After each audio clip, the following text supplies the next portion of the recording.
Olá pessoal, sejam todos bem-vindos ao canal Bíblia em Retalhos. Eu sou o Edson, da comunidade Restaurando Vidas, na cidade de Taboão da Serra, em São Paulo. E aqui no canal nós vamos estudar alguns fatos e acontecimentos interessantes narrados na Bíblia e buscar explicações na própria Bíblia. Se você gostar, deixe o seu like e não se esqueça de se inscrever e ativar o sininho para receber avisos dos nossos próximos vídeos. Deixe seus comentários, dúvidas e sugestões para os próximos estudos.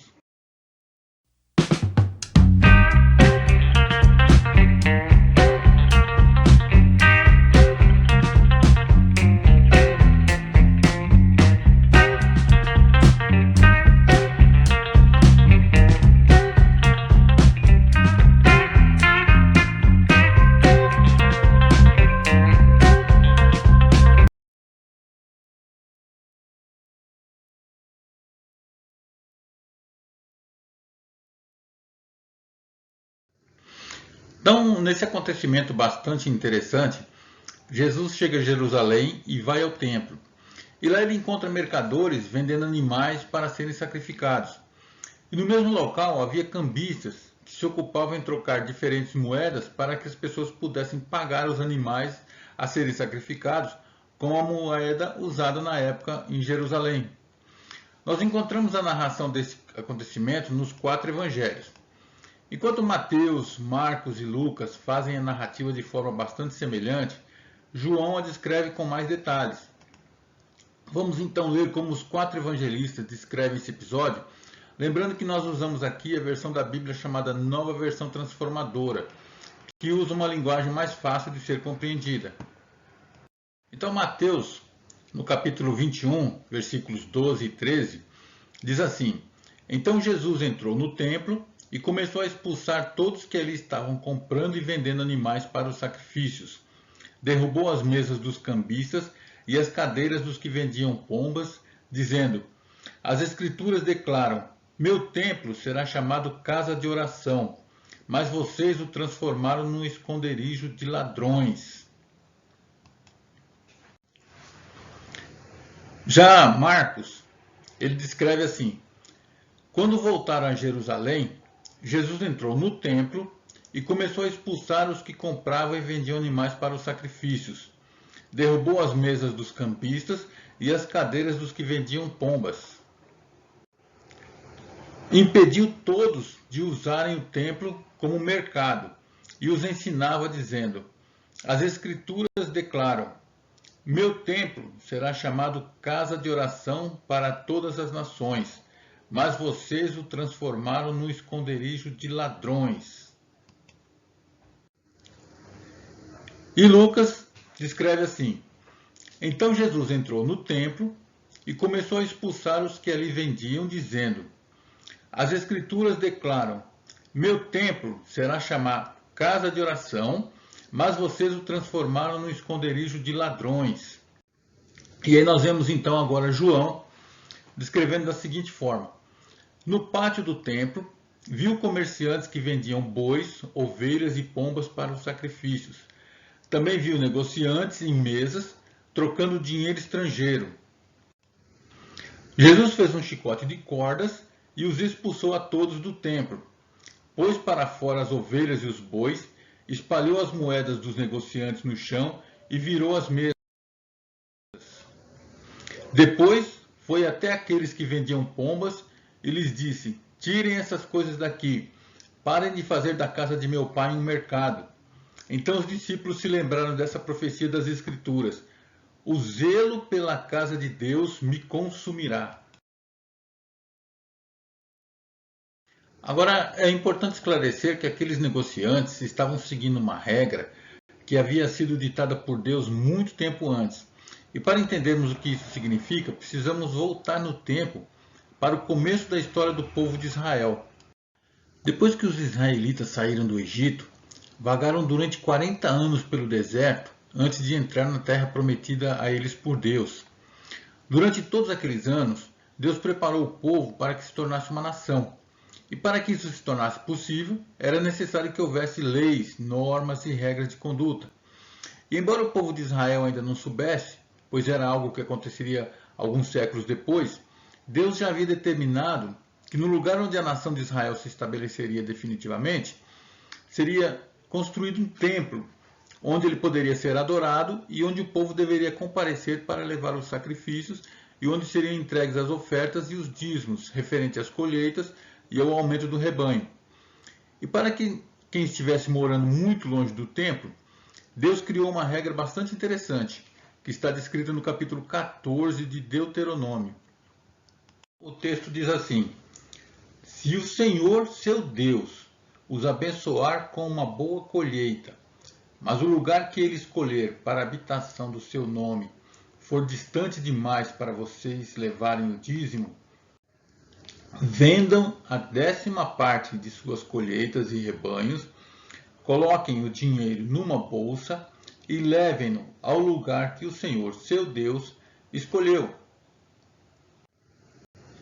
Quando chegarem, usem o dinheiro para comprar o tipo de alimento que desejarem, bois, ovelhas, vinho ou qualquer outra bebida fermentada.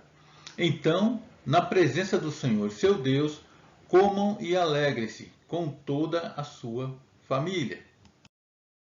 Em primeiro lugar, nós entendemos que a ida ao templo para a adoração e entrega dos dízimos e ofertas seria uma obrigação do povo de Deus, mas também deveria ser motivo de festa e alegria para as famílias. Em segundo lugar, podemos deduzir então que Deus autorizou o comércio de animais e aves nas proximidades do templo, para atender os peregrinos que chegavam a Jerusalém para as festas anuais. Mas então, o que teria despertado a ira de Jesus contra os comerciantes, a ponto de chamá-los de ladrões e expulsá-los do templo? Os evangelhos também narram a presença de cambistas no templo. E quem seriam esses homens? Para responder a essa pergunta, precisamos lembrar que desde a invasão de Jerusalém pelos babilônios, os judeus haviam se dispersado e muitos se estabeleceram em outras cidades. Quando esses judeus iam a Jerusalém adorar no templo, levavam as moedas que usavam nessas cidades, e era necessário trocá-las pela moeda usada em Jerusalém. A função dos cambistas era fazer essa troca cobrando uma taxa pelo serviço. É como funciona hoje, quando viajamos, por exemplo, para os Estados Unidos, precisamos trocar reais por dólares, ou quando um americano vem para o Brasil, precisa trocar dólares por reais para usar aqui. O problema é que, como os peregrinos eram obrigados a trocar suas moedas, os cambistas se aproveitavam para cobrar taxas altíssimas, e isso era tolerado pelos sacerdotes.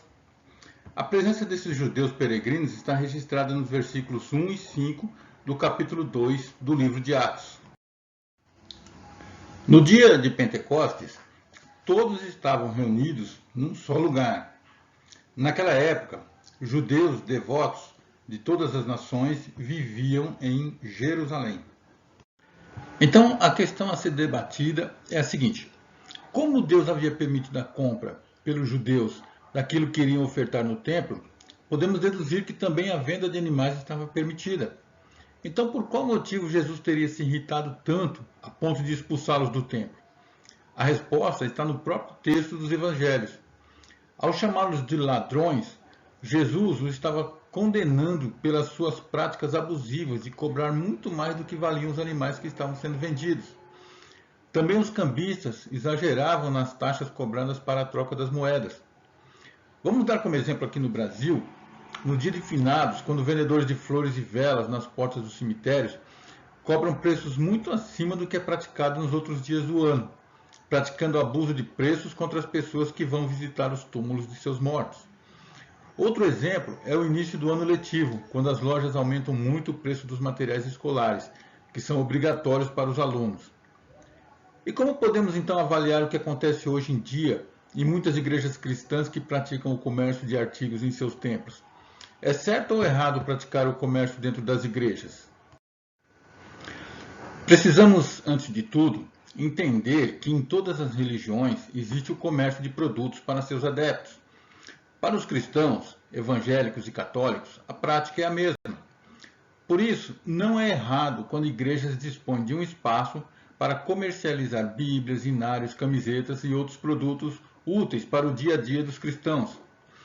Não encontrei na Bíblia nenhuma menção de que isso seja contra as leis de Deus.